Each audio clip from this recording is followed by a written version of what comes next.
This is Pat Lee, and you're listening to Math World. Now here is a question. Can you guess how the human hand, the petals of certain kinds of flowers, and even some famous paintings could be related mathematically? Well, if you have no idea, our question of the day from listener Lucy Warwick in Rhode Island will help you. Miss Warwick asks, I've heard a lot about the Fibonacci sequence lately. What exactly is it? For an answer, we contacted Professor of Mathematics, Dr. James Christ. Hello, Dr. Christ. Can you tell us a little about the Fibonacci sequence to answer Miss Warwick's question? Well, that's a great question, especially since the sequence is routed in so many forms and many people have no idea about it. It's really very intriguing once you're aware of it. First, what the sequence is.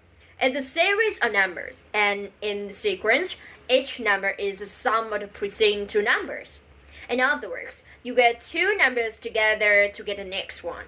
Let's look at the start of it.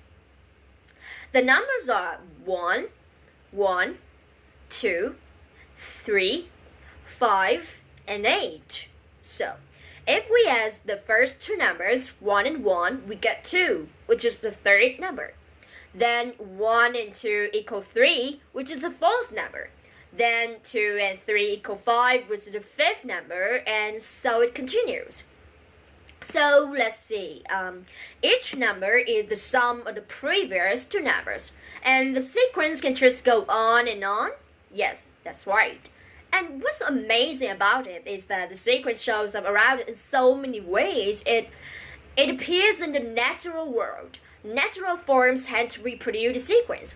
For example, flowers, pine cones, and seashells. Look at the petals on a flower. They're more likely to be 5 petals than 4. The spirals in the seashells also involve the numbers from the sequence. It's not as easy to say it with flowers, but the measurements of the spirals and numbers of the sequence. Some people even mention the human hand when talking about a sequence. We have 2 hands. Each of these 5 fingers, and each finger has 3 parts separated by 2 knuckles. All of these are numbers from the sequence. Maybe it's just a coincidence or maybe not. And it's not just in the natural world, it's also in the art world. It appears in a lot of art. Probably the most famous is in the work of Leonardo da Vinci. You see a lot of spirals in a painting, and spirals are the form most associated with Fibonacci sequence. It also appears in music. One of the best pieces is based on the sequence in the way the musical pattern repeat. Now, it's not clear whether that's did consciously or not.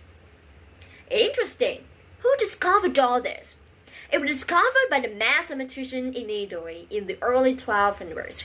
His name was Leonardo of Pisa, but he called himself Fibonacci because his father's name was Fibonacci. Anyway, he was an extraordinary mathematician. He actually introduced the decimal system to other mathematicians of the time. So mathematicians know about the sequence for a long time. Yes. Now, your listener said that she heard a lot lately about the Fibonacci sequence.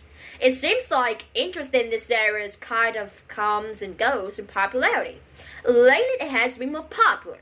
I think it's great. It's fascinating, and if it gets people interested in math and numbers, then all the better. It is fascinating. Thank you so much, Dr. Christ. You're welcome.